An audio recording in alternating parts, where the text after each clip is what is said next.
बिस्मिल्लाहिर्रहमानिर्रहीम। अस्सलाम वालेकुम नाजरीन, आप यूट्यूब चैनल देख रहे हैं। मैं इमरान खान हूँ। नाजरीन, जलालपुर के बाद जो अलीपुर का इलाका है वहाँ से भी बड़े खौफनाक मनाजिर आ रहे हैं। अलीपुर ऐसे लगा कि आनन फानन डूब गया। 80% जो इलाका है अलीपुर का वो डूब चुका है। लोगों की फसलें तबाह हो गई हैं और लोगों को बिल्कुल आइडिया नहीं था कि यहाँ पर भी पानी आएगा। जैसे जलालपुर पीर वालों के साथ धोखा हुआ, उन्हें बिल्कुल समझ नहीं आई। लाखों अफराद वहाँ पे पानी के अंदर फंस गए।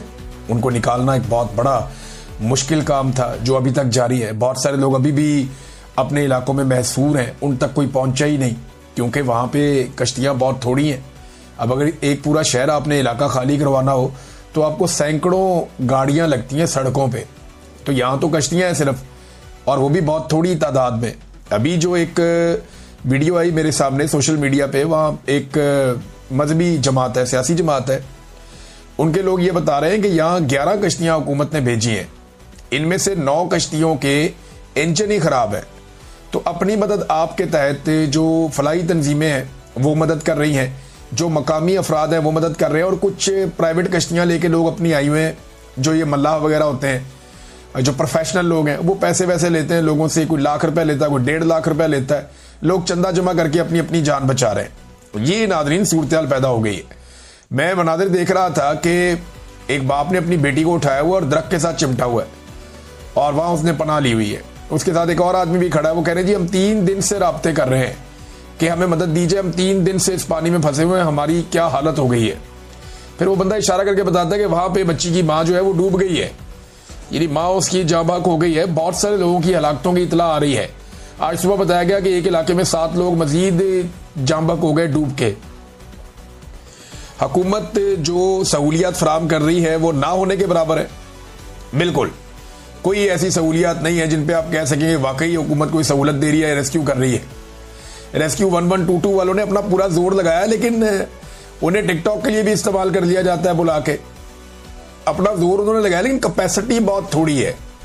हुकूमत सही तरीके से इसको प्लान नहीं कर पाई। नाज़रीन, इमरान खान साहब का केस लगा हुआ था, मैंने आपको बताया था सुबह वाले वीलॉग में। तो वो जो केस है वो ट्रक की बत्ती बन गया एक दफा फिर। कैसे बन गया? अदालत ने ये तो कह दिया कि जनाब जल्दी इमरान खान साहब का केस सुनने के लिए लगाया जाए, अल कादर वाला, लेकिन तारीख नहीं दी। ये कह दिया हाँ जल्दी लगाया जाए, लेकिन उसकी तारीख अभी भी नहीं दी गई। तो 3-3.5 महीने 4 महीने हो गए पहले से लटका हुआ है। तारीख तो पहले भी नहीं मिल रही थी, तो तारीख अब जल्दी मिल जाएगी इसकी क्या गारंटी है?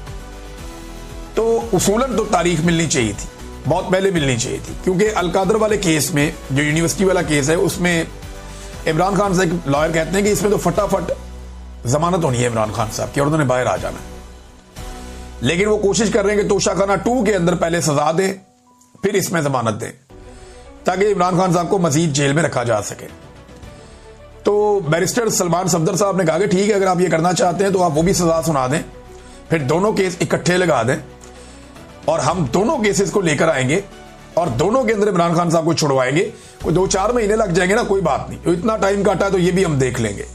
तो इमरान खान साहब के वकील ने कहा कि केस तो ये कुछ भी नहीं है, लेकिन एक ट्रक की बत्ती है जिसके पीछे इस्लामाबाद हाई कोर्ट ने लगाया हुआ, और हाई कोर्ट ने एक बहुत ही अजीब हरकत की है, बहुत ही मायूब, बल्कि मैं उसे कहूंगा ये घटिया हरकत है, ये नहीं होनी चाहिए थी। यानी ऐसा कैसे मुमकिन है कि एक चीफ जस्टिस एक वकील को जो दिन रात ह्यूमन राइट्स के लिए आवाज उठाती है उसको इस तरह मुखातिब करे, ऐसे बदतमीजी करे। ये मरियम नवाज खान साहिबा ने रिपोर्ट किया, बाकी सारे हमारे जितने जर्नलिस्ट दोस्त हैं उन सब ने रिपोर्ट किया, बल्कि सारे हैरान हो रहे हैं कि ये हुआ क्या चीफ जस्टिस को। उन्होंने ईमान मजारी को कहा कि आपको अपना मुंह बंद रखना चाहिए, और उनके शौहर को कहते हैं जज साहब के हादी साहब इसे समझाएं, किसी दिन मैंने पकड़ लिया ना, यार ये जज का एटीट्यूड है, ये तो एक बदमाश थानेदार का एटीट्यूड होता है कि मैं तेनों फाड़ लिया ना तो फिर रोंदा नहीं। ये एटीट्यूड जो है ये एक बदमाश थानेदार का होता है, जज का ये रवैया नहीं होता। जज धमकियां नहीं लगाते होते, जज इंसाफ देते होते हैं, अपना काम करते होते हैं। और जज साहब को गुस्सा इस बात का कि वो एक्सपोज हो जाते हैं। अब केस क्या था? केस मारंग बलोच के ECL से नाम निकालने का केस है। इसमें जजों पे वैसे ही बहुत दबाव रहता है मारंग बलोच के मामले में। मारंग बलोच का मैं बताया तो उनको पेश किया गया दोबारा अदालत में आज के दिन में। उन्होंने वहां खड़े होकर कहा मारंग ने कि भाई ना ये देखते हैं औरत है ना देखते हैं मर्द है, ना देखते हैं कि किस नस्ल से इसका ताल्लुक है। ये सबके साथ बर्बरियत और जुल्म कर रहे हैं। वो लगातार अपने हकूक के लिए और बलूचिस्तान के हकूक के लिए आवाज उठा रही है, डट कर खड़ी है मारंग बलोच, ऐसे नजर आ रहा है। लेकिन मारंग बलोच में इल्जाम लगाने वाले जितने भी लोग हैं, चाहे वो मिलिट्री एस्टेब्लिशमेंट हो, टाउट सहाफी हो, या कोई सियासतदान हो, या कोई ब्यूरोक्रेट हो, वो सारे के सारे मुकम्मल तौर पे नाकाम हो गए। उन्होंने कहा था कि वो साबित करेंगे कि पाकिस्तान के दुश्मनों के साथ मारंग बलोच के ताल्लुकात हैं, या दुश्मन ममालिक के साथ मारंग बलोच को फंडिंग होती है, या वो वहां से उनके ताल्लुकात हैं। ऐसे इन्होंने घटिया इल्जामात लगाए थे। तो भाई साबित करो। अब इतने महीने हो गए, कई महीने हो गए, मारंग बलोच को गैर कानूनी तौर पे बंद रखा हुआ है। अभी तक 1 टके का इल्जाम पाकिस्तान की पूरी एस्टेब्लिशमेंट, हुकूमत और टाउट्स, ये सारे रल के 1 टके का इल्जाम मारंग बलोच पे अभी तक साबित नहीं कर पाए। और जज बेचारे वहां पे मजबूरन उनको बेल देते रहते हैं। अब ये वापस आते हैं ईमान मदारी वाले मामले पे। तो यहां भी ईमान मदारी ने कहा कि अगर आपको मेरे साथ कोई तासुब है तो क्लाइंट के केस को मुतासिर ना करें। मैं यहां सिर्फ एक ब्रीफ लेकर आई हूं, जाती हैसियत में नहीं आई।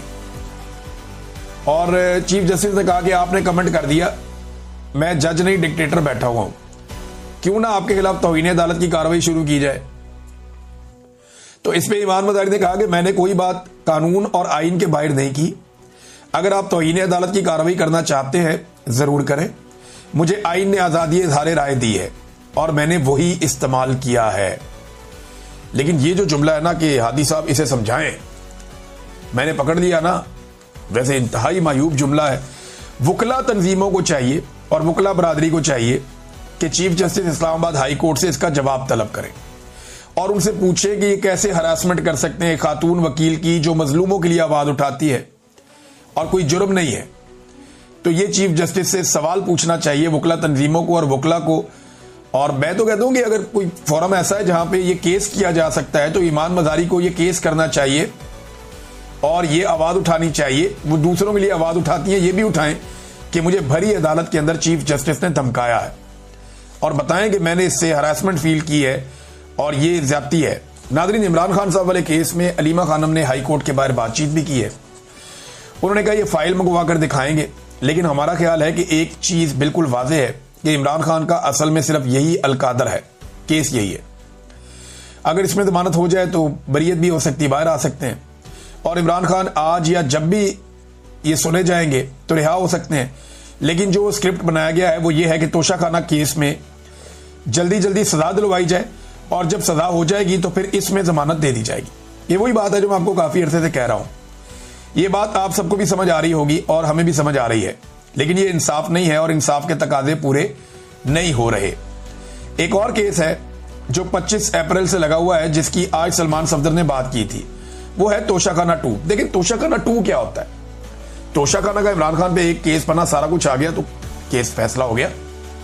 अब ये तोशाखाना 2 बना लिया, कल आप तोशाखाना 3 बना लें, फिर 4 बना लें, इस तरह तो एक